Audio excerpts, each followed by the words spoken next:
Pequena nota explicativa sobre este livro eletrônico. O mesmo foi produzido mediante voz eletrônica. Assim, é possível aparecer durante a leitura do mesmo, incoerências na sonorização de palavras estrangeiras. Pois as mesmas na maioria das vezes são lidas literalmente. Bem como algumas palavras com acentuações diferenciadas. Tentamos na medida do possível corrigir estes problemas através do texto e com os próprios recursos oferecidos pelo programa Voz. Apesar disso, a voz continua anasalada. Nada que um pouco de desejo pulsional não ajude a escutá-lo. Bom audiolivro. Obsessões e fobias. Seu mecanismo psíquico e sua etiologia. Artigo escrito entre os anos de 1894 a 95. Começarei por questionar duas afirmações que têm sido frequentemente repetidas a respeito das síndromes de obsessões e fobias. Deve-se dizer, em primeiro lugar, que elas não podem ser incluídas na neurastenia propriamente dita, já que os pacientes afligidos por esses sintomas são ora neurastênicos, ora não o são.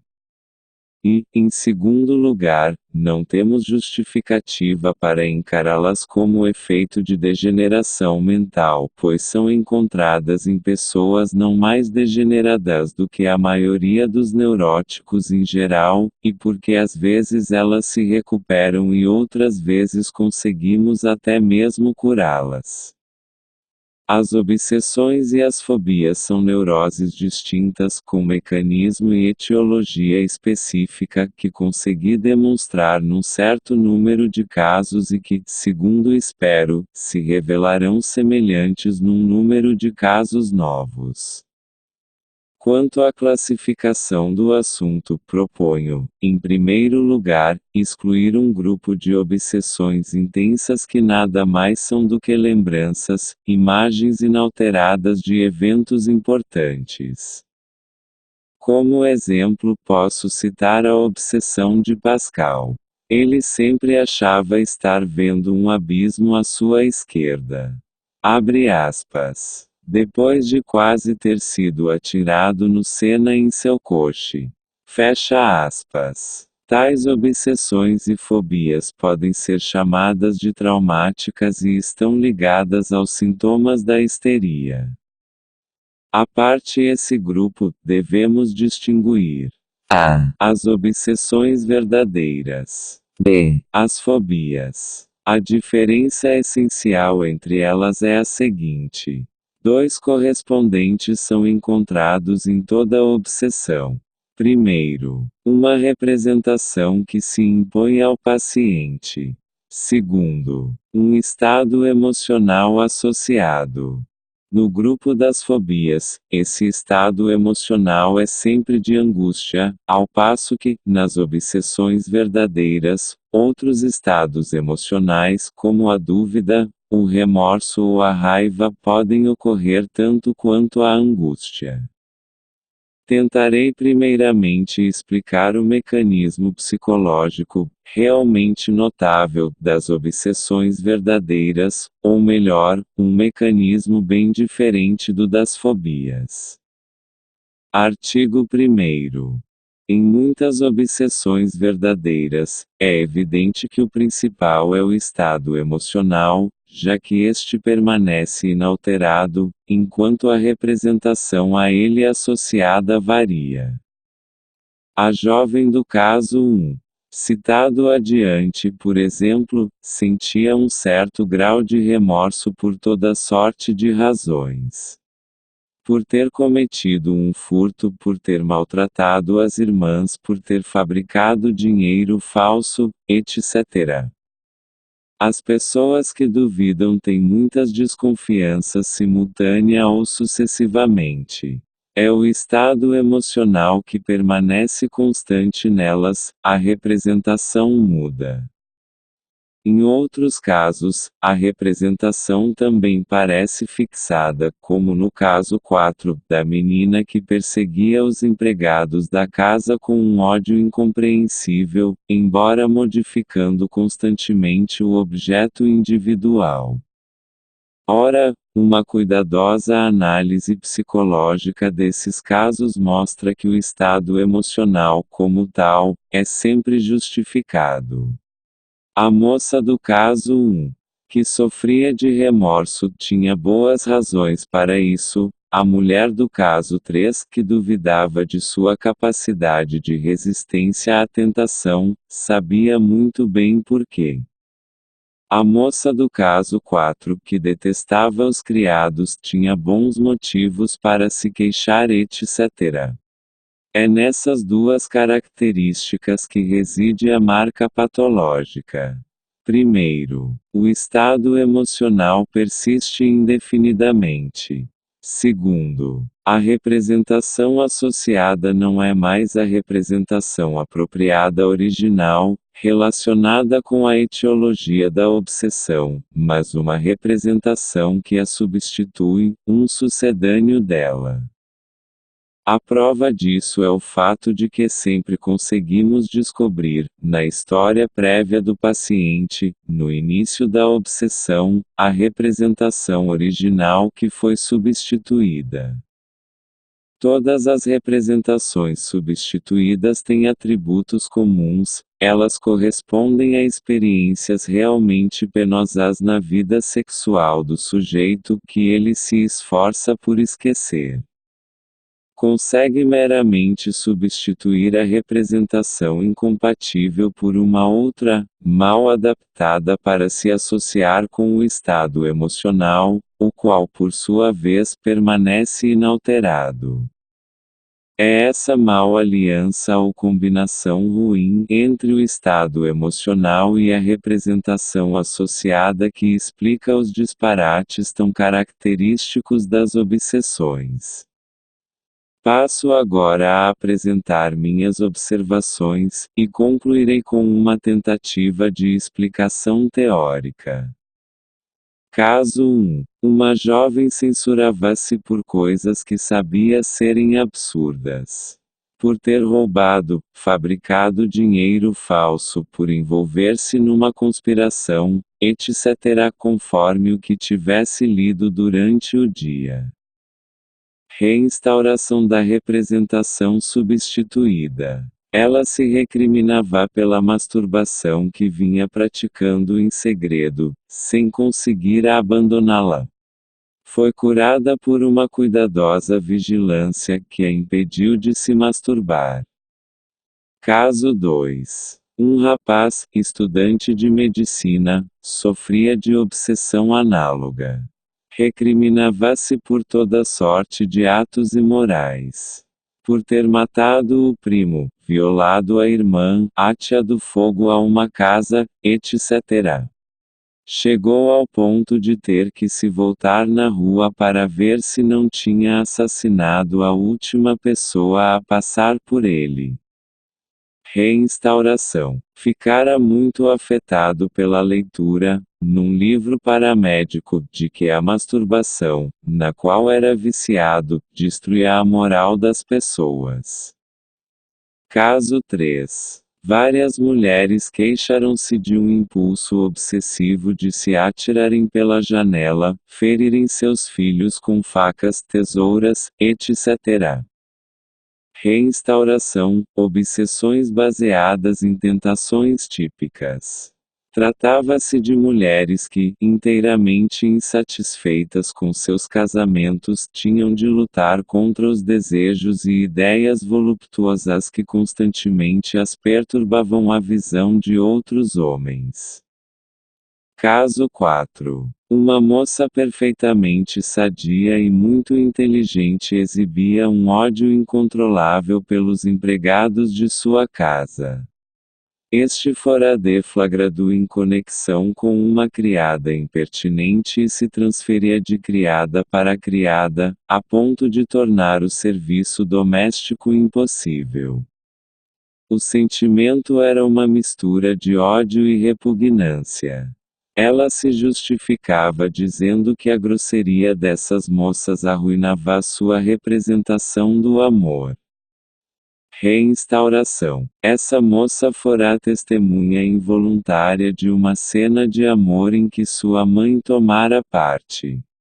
Esconderá o rosto, tapará os ouvidos e fizera o máximo para esquecer a cena, pois ela a repugnava e teria tornado impossível sua permanência com a mãe, a quem ela amava ternamente. Teve êxito em seus esforços, mas a raiva pela violação de sua representação do amor persistiu dentro dela, e esse estado emocional logo se ligou à representação de alguma pessoa que assumisse o lugar de sua mãe. Caso 5. Uma jovem se isolará quase completamente por causa de um medo obsessivo da incontinência urinária. Não podia mais sair de seu quarto ou receber visitas sem ter urinado inúmeras vezes. Quando estava em casa ou inteiramente só, o medo não a perturbava. Reinstauração. Tratava-se de obsessão baseada na tentação ou na desconfiança. Ela não receava de sua bexiga, mas de sua resistência aos impulsos eróticos. A origem da obsessão mostra-o claramente.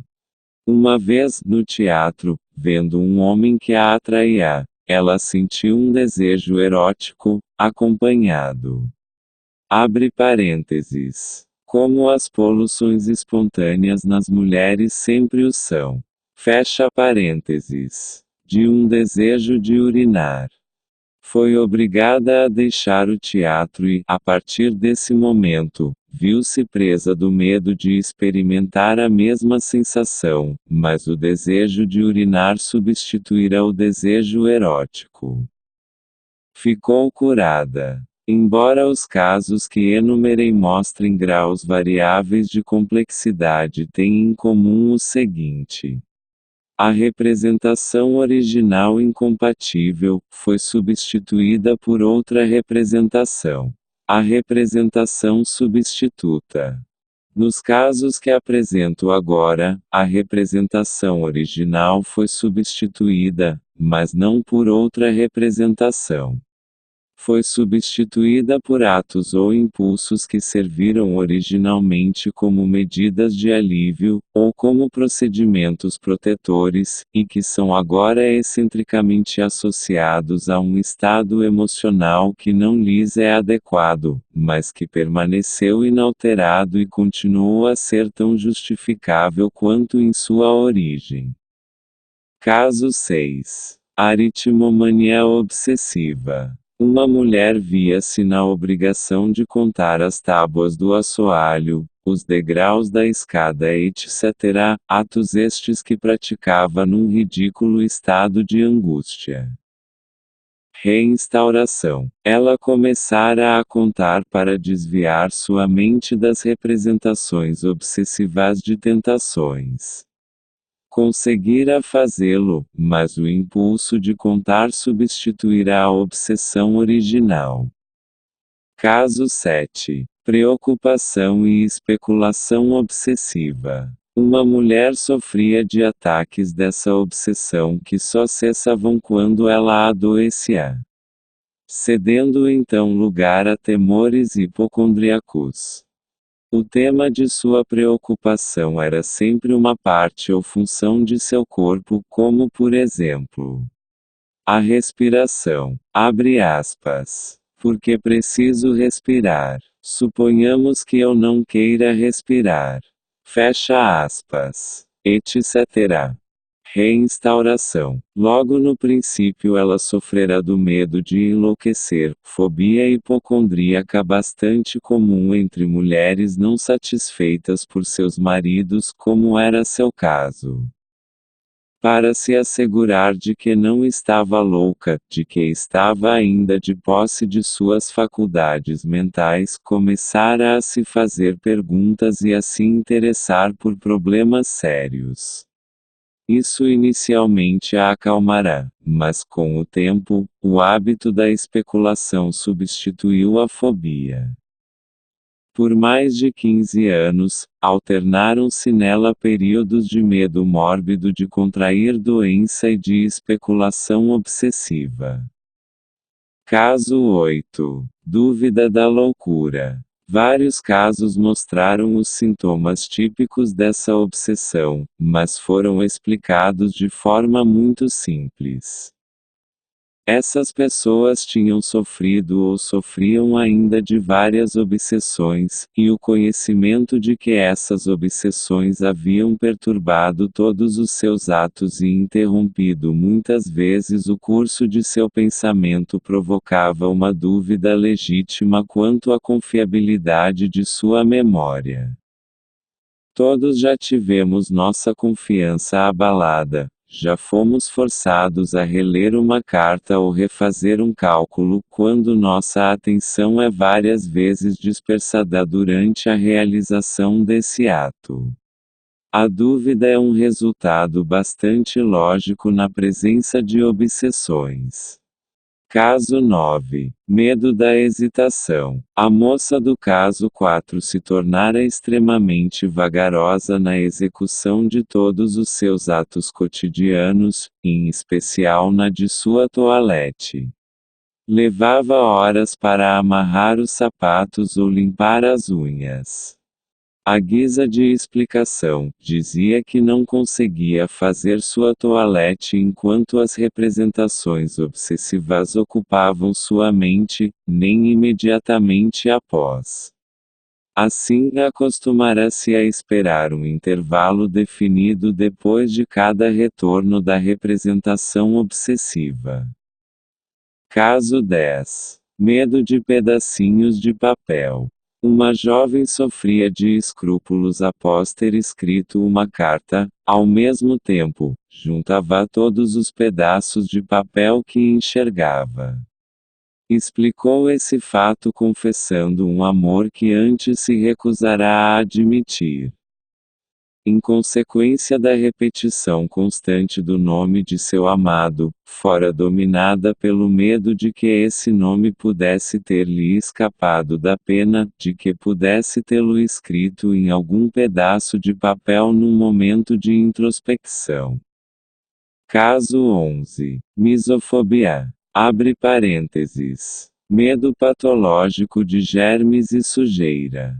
Fecha parênteses. Uma mulher lavava suas mãos constantemente e só tocava os trincos das portas com os cotovelos. Reinstauração. É o caso de Lady Macbeth. A lavagem era simbólica, destinada a substituir pela pureza física a pureza moral que ela lastimava ter perdido. Atormentavam-na os remorsos pela infidelidade conjugal cuja lembrança ela resolvera banir da mente. Além disso, costumava lavar seus órgãos genitais. No que está relacionado com a teoria desse processo de substituição, ficarei contente em responder a 3 perguntas que aqui surgem. Primeira. Como se produz a substituição? Ela parece ser expressão de uma predisposição mental específica herdada. De qualquer forma, a hereditariedade similar é encontrada com bastante frequência nos casos obsessivos, assim como na histeria. O paciente do caso 2, por exemplo, contou-me que seu pai sofrera de sintomas semelhantes. Certa vez, o rapaz me apresentou a um primo em primeiro grau que tinha obsessões e um tique convulsivo, e a filha de sua irmã, de 11 anos, que já dava sinais de obsessões. Abre parênteses. Provavelmente de remorso. Fecha parênteses. Segunda. Qual o motivo da substituição? Penso que ele pode ser considerado como um ato de defesa do ego contra a representação incompatível. Entre meus pacientes há alguns que se recordam do esforço deliberado de banir a representação ou recordação aflitiva do campo da consciência. Observem os casos 3, 4 e 11. Em outros casos, a expulsão da representação incompatível é processada de modo inconsciente que não deixa nenhum traço na memória do paciente. Terceira, porque o estado emocional associado com a representação obsessiva persiste indefinidamente, em vez de se dissipar como outros estados de nosso eu. Essa questão pode ser respondida com referência à teoria da gênese dos sintomas histéricos, desenvolvida por Breuer e por mim. Aqui observarei apenas que pelo próprio fato da substituição torna-se impossível o desaparecimento do estado emocional. Segundo o artigo. Além desses dois grupos de obsessões verdadeiras, há a classe de fobias que deve ser agora considerada. Já mencionei a grande diferença entre obsessões e fobias. Nestas últimas, a emoção é sempre de angústia, de medo. Poderia acrescentar que as obsessões são variadas e mais especializadas, enquanto as fobias são mais monótonas e típicas. Mas essa distinção não é de importância capital. Entre as fobias, é também possível diferenciar dois grupos conforme a natureza do objeto temido. Primeiro, fobias comuns. Medo exagerado de coisas que todos detestam ou temem em alguma medida, tais como a noite, a solidão, a morte, as doenças, os perigos em geral, as cobras, etc. Segundo, fobias contingentes. Medo de condições especiais que não inspiram medo às pessoas normais, por exemplo. Agorafobia e as outras fobias da locomoção. É interessante notar que essas fobias não têm o traço obsessivo que caracteriza as verdadeiras obsessões e as fobias comuns. O estado emocional só aparece, nesses casos, em condições especiais que o paciente evita cuidadosamente. O mecanismo das fobias é totalmente diferente do das obsessões. A substituição não é mais o traço predominante nas primeiras, a análise psicológica não revela nelas nenhuma representação incompatível substituída. Nunca se encontra nada além do estado emocional de angústia que, por uma espécie de processo seletivo, traz à tona todas as representações adequadas para se tornarem alvo de uma fobia. No caso da agorafobia e etc., encontramos frequentemente a recordação de um ataque de angústia, e o que o paciente de fato teme é a ocorrência de tal ataque nas condições especiais em que acredita não poder escapar dele. A angústia pertinente a esse estado emocional que subjaz a todas as fobias, não deriva de qualquer lembrança, bem podemos imaginar qual seja a fonte dessa poderosa condição do sistema nervoso. Espero poder demonstrar, em outra ocasião, que há motivos para se distinguir uma neurose especial, a neurose de angústia, cujo principal sintoma é esse estado emocional. Enumerarei então seus vários sintomas e insistirei sobre a necessidade de diferenciar essa neurose da neurastenia, com a qual é agora confundida.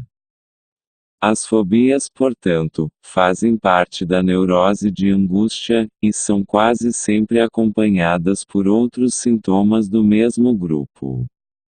Tanto quanto posso perceber, também a neurose de angústia tem uma origem sexual, mas não se prende a representações extraídas da vida sexual. Para dizê-lo com propriedade, não tem qualquer mecanismo psíquico.